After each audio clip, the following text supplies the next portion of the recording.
Great pleasure to be here today for this historic occasion, the 75 years of Badgam landing, in which after the instrument of accession was signed, we moved in quickly our troops. Srinagar airfield was saved, and thereafter we could launch a further offensive and push the Pakistan military, which came as Kabylis, further back.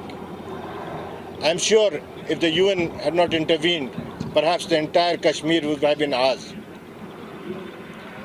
It was not only IF and Army's participation in Badgam, but there were many small missions which were carried out, which has resulted in ensuring freedom of free Kashmir.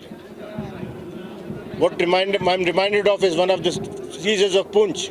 People who had come from Pakistan, who had migrated from Pakistan, they built an airstrip at Poonch in 7 days and without much of mechanical support, and which had resulted in our aircraft landing in Poonch and saving entire Poonch, an entire area of, which is other side of Banihal and Pir Panjal.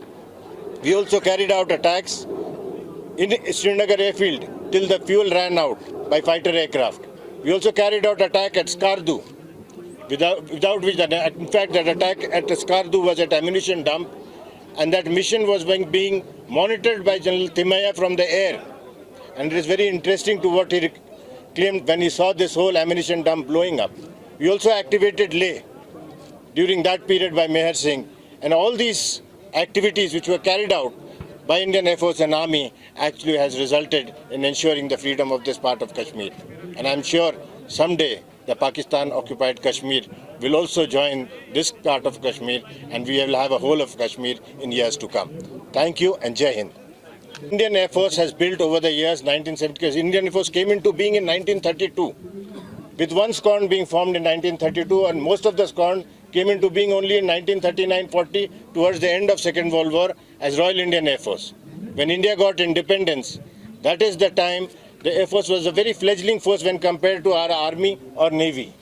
But in short period of time, from then to 47, we made a remarkable difference. And since then, in every war, whether it was 47-48, whether it was 65, whether it was 1971 war or Kargil war, in every war we had made the difference. And we have become a very capable force, and the years to come we will continue to serve the nation with honor.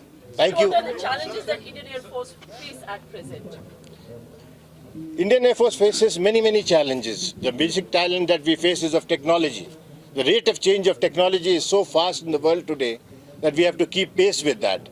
And if any nation which is to grow economically has to have a strong military, and we must do and fulfill our obligation to the nation in the years to come, for which we are always ready for the challenge.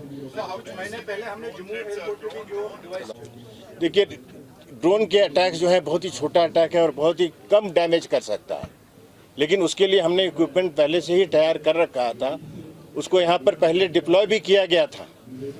अब उस deployment को further हम बढ़ाते हुए और procurement करके और जगह हमने डिप्लॉय किया है.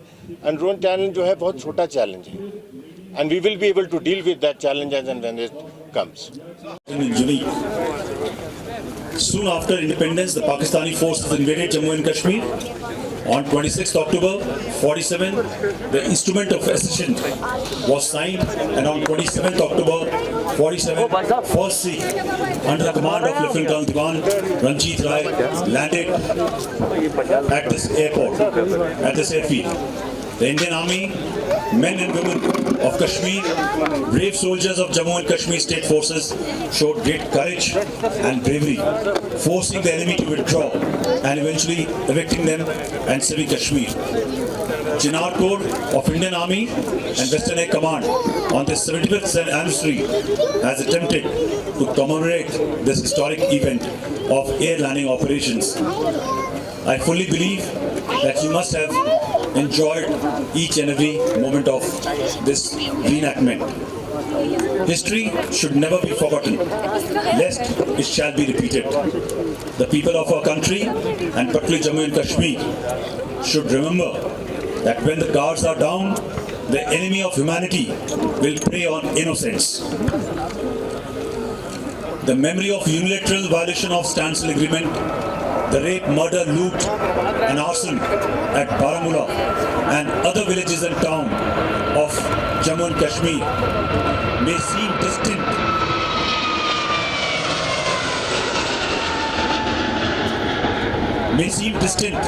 for the current generation and well forgotten. But the enemy of our wonderful nation continues to be devious and evolving in different forms and formats, attacking us through subcommunal domain in both physical and mind space. So this reenactment is a grim reminder to those who have forgotten the miseries brought upon their elders, the sacrifice of brave Kashmiris who defended the honor against a brutal and unethical force. Let us honor and remember the gallant soldiers of Indian Army and Indian Air Force who risked all on this day to land at this very ground zero in face of the enemy to serve and save the honor of the nation and unprotected people of Kashmir.